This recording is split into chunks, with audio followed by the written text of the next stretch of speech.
நீண்ட வாழ்வு. முதுமை இனிதாக. சென்னை தேசிய முதியோர் நல மருத்துவ மைய இணை பேராசிரியர் டாக்டர் டி. தங்கம் அவர்கள் வழங்கும் ஆலோசனைகள் கேட்கலாம். உங்களுக்கு எல்லாம் தெரியும், நமக்கு இந்த மாதிரி ஒரு உருவம் இருக்கிறதுக்கு போன்கள் தான் ரொம்ப முக்கியமான பங்கு வகிக்கிறது. அது மட்டும் இல்லை அதோட வேலை. அதை தவிர இரத்த செல்கள் உற்பத்தியிலையும் எலும்பு மஜ்ஜைனுங்கிறது ஒரு முக்கிய பங்கு வகிக்குது. இதை தவிர உடம்புல கால்சியத்தோட அளவை சமநிலையில் வச்சுக்கிறதுக்கு இந்த போன் ஹெல்ப் பண்ணுது. இது ரொம்ப முக்கியமான ஒரு விஷயம். ஸோ போன் ஹெல்த்தை நம்ம எல்லாரும் பராமரிக்கணும். போன் ஹெல்த்துனுங்கிறது அது எவ்வளோ தூரம் பலமாக இருக்குனுங்கிறத பொறுத்தது தான். போனோட பலம்னுங்கிறது அதுக்குள்ளே இருக்கிற அந்த கட்டமைப்பு தான். அதை நம்ம அடர்த்தி அப்படின்னு சொல்லுவோம், எலும்புகளின் அடர்த்தி அப்படின்னு சொல்லுவோம். இதுக்கு ரொம்ப முக்கியமான காரணம் கால்சியமும் கொலாஜனுங்கிற புரோட்டீனும் சரியான அளவில் அது சேர்ந்து ஒரு கட்டமைக்கப்பட்டது தான் அதோட உள்பகுதி. பலவீனங்கள் இருந்துச்சுன்னா அந்த அடர்த்தி குறையும், போனோட பலமும் குறையும். ஒருத்தரோட போன் டென்சிட்டி அப்படின்னுங்கிறத அவருடைய மரபியல் கூட நிர்ணயிக்கிறது. அதுக்கப்புறம் சரியான ஊட்டச்சத்து, அதுக்கப்புறம் நான் சொன்ன மாதிரி இந்த கட்டமைப்பு. இந்த ஆரோக்கியமான எலும்புகளுக்கு போன் டென்சிட்டிங்கிறது ரொம்ப முக்கியமான ஒரு காரணம். இதை நிறைய ஃபேக்டர்ஸ் நிர்ணயிக்கும். இதில் நம்ம சிறு வயசுலேருந்து நமக்கு இருக்கிற ஊட்டச்சத்து, அப்புறம் மரபியல் காரணங்கள், அப்புறம் கால்சியம் அளவு, அதெல்லாமே ரொம்ப சில காரணிகள் தான். எல்லாருக்குமே இந்த போன் மினரல் டென்சிட்டிங்கிறது சின்ன வயசுலேருந்து கொஞ்சம் கொஞ்சமாக ஜாஸ்தியாகி ஒரு 30 வயசில் அதோட அதிகபட்ச தன்மையை அடையும். பீக் போன் மினரல் டென்சிட்டின்னு இதை சொல்லுவோம். அதுக்கப்புறம் எல்லாருக்குமே அது கொஞ்சம் கொஞ்சமாக குறைய ஆரம்பிக்கும். 10 வருஷத்துக்கு ஒரு 5-8% எல்லாருக்கும் குறைய ஆரம்பிக்கும். பர்டிகுலர்லி லேடீஸில் அந்த மாத சுழற்சி நிற்கும்பொழுது மெனோபாஸ்னு சொல்லுவோம். அந்த சமயத்தில் இந்த போன் மினரல் டென்சிட்டி குறையிறது அதிகபட்சமாக நடக்கும், இன்னும் கொஞ்சம் அதிகபட்சமாக நடக்கும். இது பேர் ஆக்சிலரேட்டட் ரிடக்ஷன் அப்படின்னு சொல்லுவோம். ஆண்கள்லேயும் இது நடக்கும், ஆனால் அவங்களுக்கு இன்னும் கொஞ்சம் லேட்டாக நடக்கும், 60-70 வயசுக்குள்ளே நடக்கும். இது சாதாரணமாக வயசாகும்போது நடக்கிற விஷயம். இது இன்னும் கொஞ்சம் ஜாஸ்தியாக நடக்கும்போது வேகமாக போன் தன்னோட பலத்தை இழக்கிறதுக்கு வழிவகுக்கும். அதுக்கு சில நோய்கள் காரணம். மெயினாக இந்த நாளமில்லா சுரப்பின்னு நம்ம சொல்லுவோம் இல்லையா, அந்த எண்டோக்ரைன் ஆர்கன்ஸ், அதில் வர சில வியாதிகள், தைராய்டு குறைபாடுகள், அப்புறம் டயபெட்டிஸ், இது எல்லாமே இதை ரொம்ப போன் ஹெல்த்தை பாதிக்கிற சில விஷயங்கள். அப்புறம் விட்டமின் டி, கால்சியம் குறைபாடுகளும் இதற்கு காரணமானவை.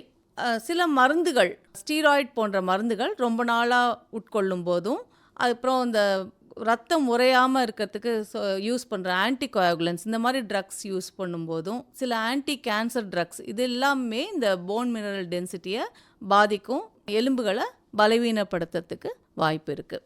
ஸோ இதனால் என்ன ஆகும் அப்படின்னு கேட்டால், பலமில்லாத போன்கள் ஈஸியாக உடஞ்சி போயிடும்.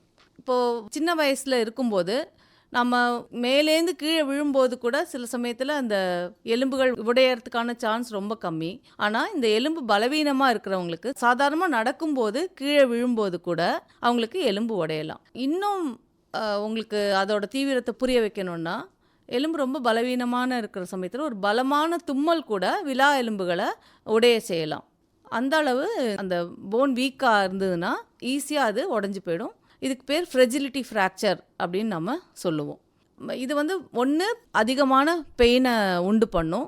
இன்னொன்று சப்போஸ் ஒரு ஹிப் ஃப்ராக்சர்லாம் நடந்தது, அல்லாட்டி ஒரு கையிலையோ கால்லையோ ஃப்ராக்சர் நடந்தது அப்படின்னா ட்ரீட்மெண்ட்டு ரொம்ப நாள் ஆகும், அது குணமடைகிறதுக்கு ரொம்ப நாள் ஆகும்.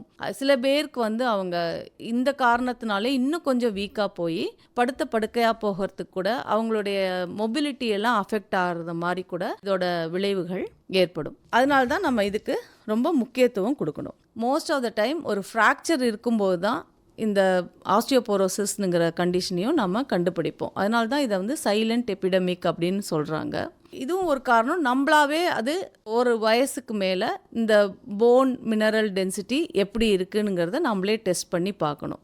ஸோ இதுக்கு எப்படி டெஸ்ட் பண்ணி பார்ப்பாங்க, போன் வீக்காக இருக்கா அல்லது கரெக்டாக இருக்கா அப்படிங்கிறதுக்கு எக்ஸ்ரே எடுத்து பார்த்தா அது லேட் ஸ்டேஜஸில் தான் அது கண்டுபிடிக்க முடியும். டெக்ஸா ஸ்கேன்னு ஒரு ஸ்கேன் இருக்குது. அதில் பார்க்கும்போது சாதாரணமாக இருக்கிற போனு, அப்புறம் கொஞ்சம் அடர்த்தி குறைவாக இருக்கிற போன், அதுக்கு பேர் ஆஸ்டியோபீனியான்னு சொல்லுவோம். இது வந்து ஆஸ்டியோபோரோசிஸ்க்கு முந்தின நிலை, அப்புறம் ஆஸ்டியோபோரோசிஸ். இது மூணையுமே நம்ம கண்டுபிடிக்கலாம். இந்த டெஸ்ட்டுங்கிறது ரொம்ப ஈஸியாக இப்போ அவைலபிளாக இருக்குது. வலி இல்லாத டெஸ்ட்டு தான். இதன் மூலமாக இது ஒரு 4-5 இடத்துல உடம்புல டெஸ்ட் பண்ணி பார்த்துட்டு, அதன் மூலமாக இவங்களுக்கு வந்து எவ்வளோ தூரம் போன் வீக்காக இருக்குனுங்கிறத ஸ்கோர் ஒன்று கொடுப்பாங்க. அதுக்கு டி ஸ்கோர்னு பேர். இதை தவிர நம்ம உடம்புல கால்சியம் எப்படி இருக்குது, விட்டமின் டி எப்படி இருக்குது, அது போல் மற்ற எண்டோக்ரைன் ப்ராப்ளம்ஸ் நான் சொன்னேன் இல்லையா, அதுக்கான சில ரத்த டெஸ்ட்லாம் இருக்குது. அதெல்லாம் பண்ணி நம்ம பார்க்கணும். சிகிச்சைனுங்கிறது ஃபஸ்ட் அண்ட் ஃபார்மோஸ்ட் உணவு பழக்க வழக்கங்கள். நம்ம எப்போவுமே போனுக்கு ஹெல்ப் பண்ணக்கூடிய நல்ல உணவுகளை எடுத்துக்க வேண்டியது அவசியம். போனுக்கு உதவி பண்ணுறதுனா கால்சியம் ரிச்சாக இருக்கணும். கால்சியம் ரிச் ரொம்ப எளிய உணவுகள் கால்சியம் ரிச்சாக இருக்குது. சின்ன சின்ன எக்ஸாம்பிள் எள்ளு, சிறுதானியத்தில் ராகி, கீரை வகைகள், இதெல்லாம் நம்ம அடிக்கடி உணவில் சேர்த்துக்கணும். அதுபோல் நடைப்பயிற்சி அப்படிங்கிறது 2-3 விதத்தில் நமக்கு இந்த போன் ஹெல்த்துக்கு ஹெல்ப் பண்ணுது. முதலாவது நடைப்பயிற்சி நம்ம காலையில் இளம் வெயிலில் செய்யும்போது நம்ம பாடி விட்டமின் டியை அந்த வெயிலை வச்சு தயாரிக்கும். இது கால்சியமை அதிக அளவு நம்ம சாப்பிட்ற உணவுலேருந்து உறிஞ்சி போனுக்கு கொண்டு போய் சேர்க்கறதுக்கு உதவுது. இது ஒன்று. இன்னொன்று, நடக்கும்போது தசைகளும் எலும்புகளும் தானாகவே வலுப்படுத்தும். தசைகள் வலுப்படும் போது அந்த எலும்பு அடர்த்தி, அந்த குறைவான நிலை, ஆஸ்டியோபீனியான்னு சொன்னேன் இல்லையா, அது வந்து சரி செஞ்சுக்கிறதுக்கு ஒரு வாய்ப்பு இருக்குது. சில இடத்துல தானாகவே அது சரி செஞ்சுக்கும் பாடி. இதை தவிர வலிமையான தசைகள் விழும்போது கூட தானாகவே கரெக்ட் பண்ணி அதிக அளவு பாதிப்பு இல்லாமல் உடம்ப பார்த்துக்கும். இந்த தசைகளை பயிற்சி பண்ணுறதுக்கு நடைப்பயிற்சி ரொம்ப எளிமையான பயிற்சி. அப்புறம் படிகளில் ஏறுதல், அப்புறம் ஸ்குவாட்டிங், யோகாசனம் அண்ட் சில பயிற்சிகள் வந்து நம்ம உடல் எடையே வச்சு பண்ணுற பயிற்சிகள் இருக்குது.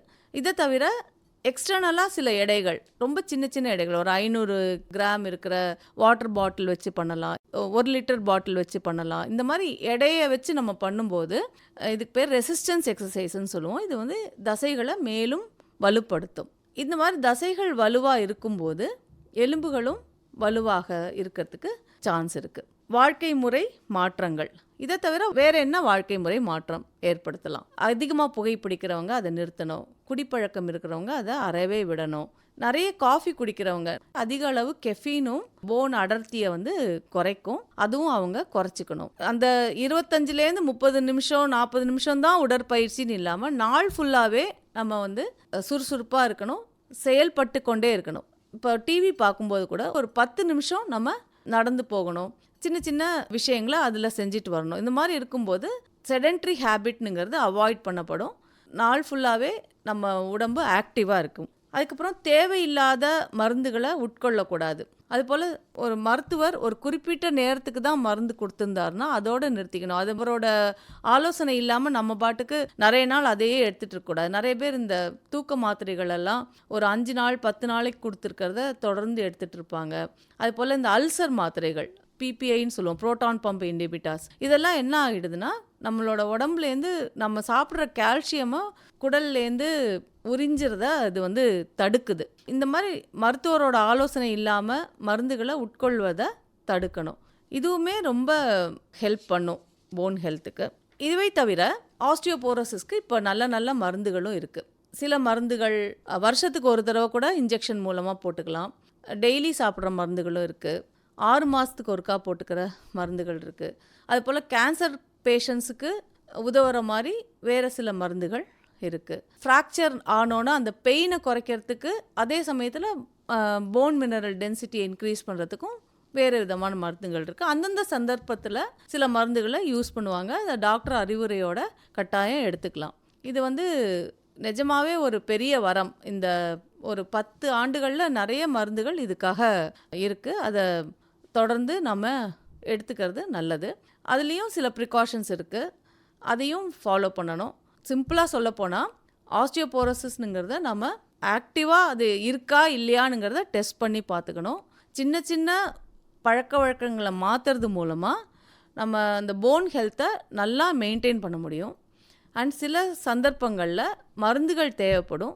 சிறந்த மருந்துகளை ஆலோசனைப்படி எடுத்துக்கொள்வதன் மூலமாக போன் ஹெல்த்தை மெயின்டைன் பண்ண முடியும். அதனால் போன் ஹெல்த் சரியாக இல்லாததுனால வர பின் விளைவுகளை நம்மால் அவாய்ட் பண்ண முடியும்.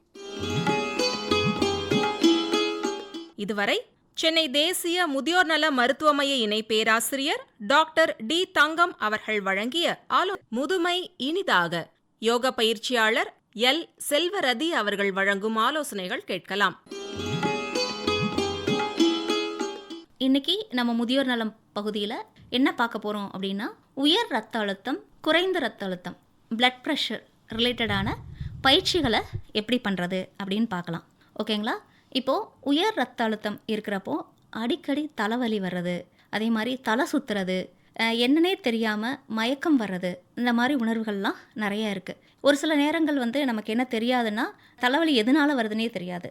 ஸோ செக் பண்ணாதான் பிளட் ப்ரெஷர் இருக்குது அப்படின்னு நமக்கு தெரிய வரும். அதே மாதிரி தாழ்வான ரத்த அழுத்தம்னு சொல்கிறதும் கூட அப்படி தான் சொல்லுவோம். அதுலேயும் என்ன நடக்கும் அப்படின்னா, ஆட்டோமேட்டிக்காக நம்ம ரொம்ப அனிமிக்காக ஃபீல் பண்ணுறதெல்லாம் நடக்கும். ஸோ அதுக்கான யோக பயிற்சிகளை இன்றைக்கி பண்ண போகிறோம். முதல்ல நம்ம பண்ணக்கூடிய ஆசன பயிற்சிக்கு பேர் தாடாசன் அப்படின்னு சொல்லுவோம்.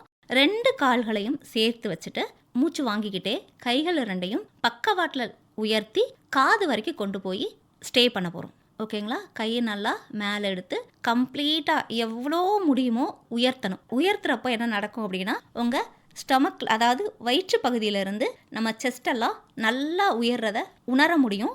அந்த பொசிஷனில் இருந்து 10 தடவை மூச்சு வாங்கி ரிலாக்ஸாக விடுறோம். முதல்ல 10 தடவை ஆரம்பிங்க.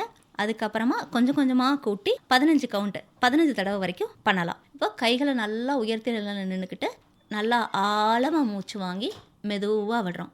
மறுபடியும் மெதுவாக கவுண்ட் பண்ணுங்கள். 1 2 3 இந்த மாதிரி மெதுவாக மூச்சு வாங்கி மெதுவாக விடுறோம்.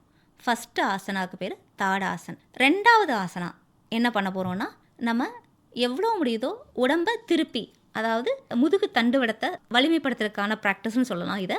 அதே நேரத்தில் நம்ம இருதயத்துக்கு நிறைய ரத்த ஓட்டம் கிடைக்கிறதுக்கு இந்த பயிற்சி ரொம்ப ஹெல்ப் பண்ணுது. ஸோ அந்த பயிற்சி என்ன அப்படின்னா, கால்களை இடுப்பளவுக்கு ஓப்பன் பண்ணி நிற்கிறோம். இப்போது உங்களோட வலது கையை இடது தோள்பட்டையில் வச்சுக்கிறோம், இடது கையை முதுகுக்கு பின்னாடி வச்சுட்டு நல்லா மூச்சு வாங்கிட்டு இடது பக்கம் நல்லா திரும்புகிறோம்.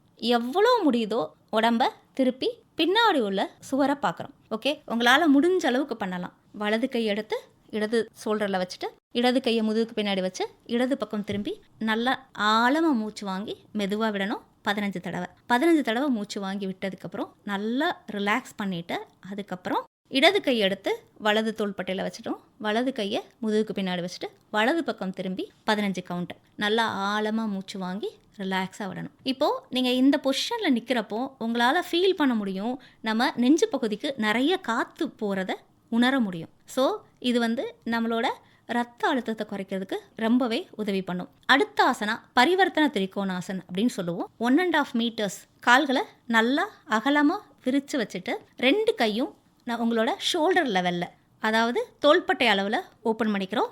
இப்போது வலது கையை கொண்டு போய் இடது காலை தொடணும். இடது கை மேலே வச்சுட்டு மேலே திரும்பி பார்க்கணும். என்னால் முடியாது, கழுத்து வலிக்குது அப்படின்னு சொல்கிறவங்க இடது கையை மடித்து முதுகுக்கு பின்னாடி வச்சுக்கலாம். ஓகேங்களா? இதுக்கு பேர் பரிவர்த்தன திரிகோணாசன்.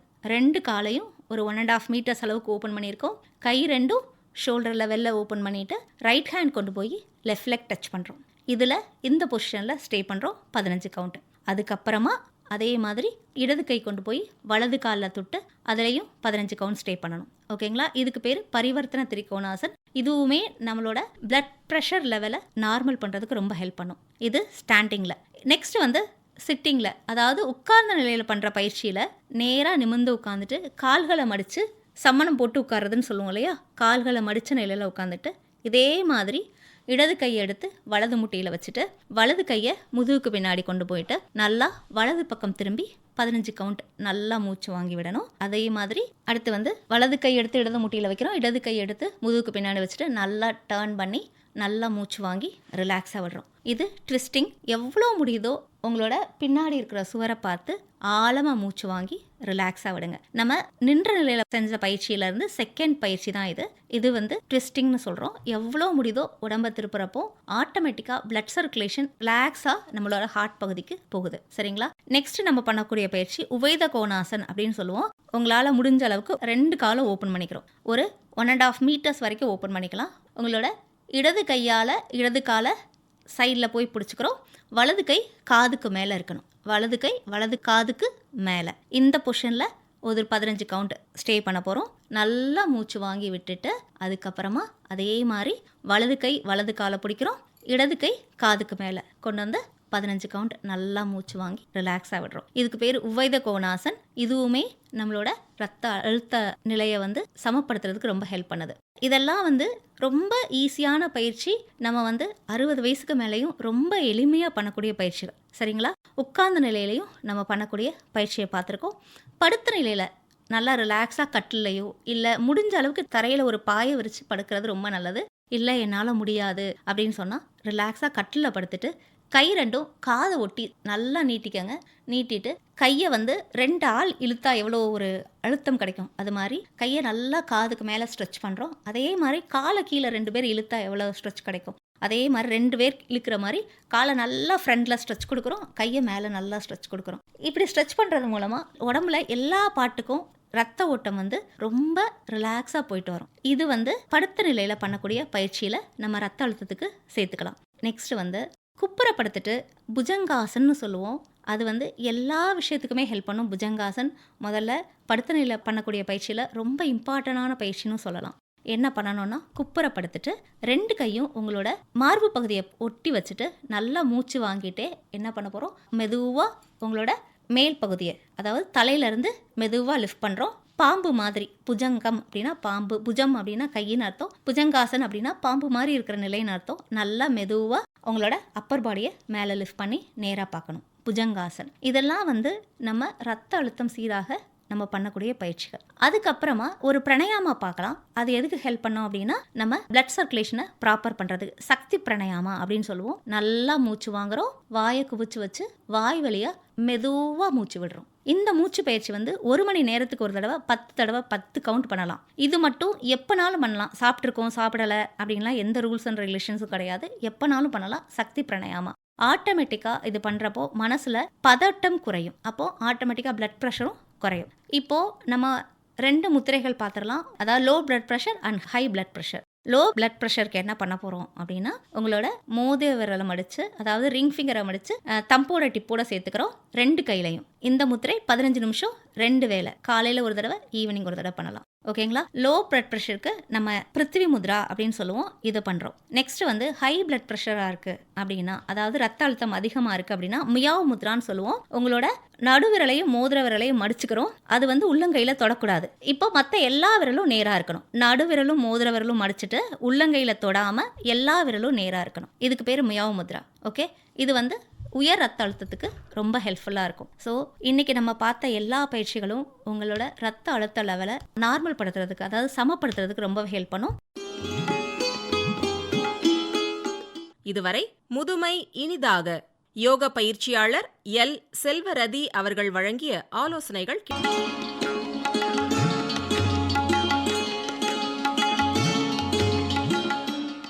நேயர்கள் இதுவரை கேட்ட நிகழ்ச்சி கனிந்த வாழ்வு.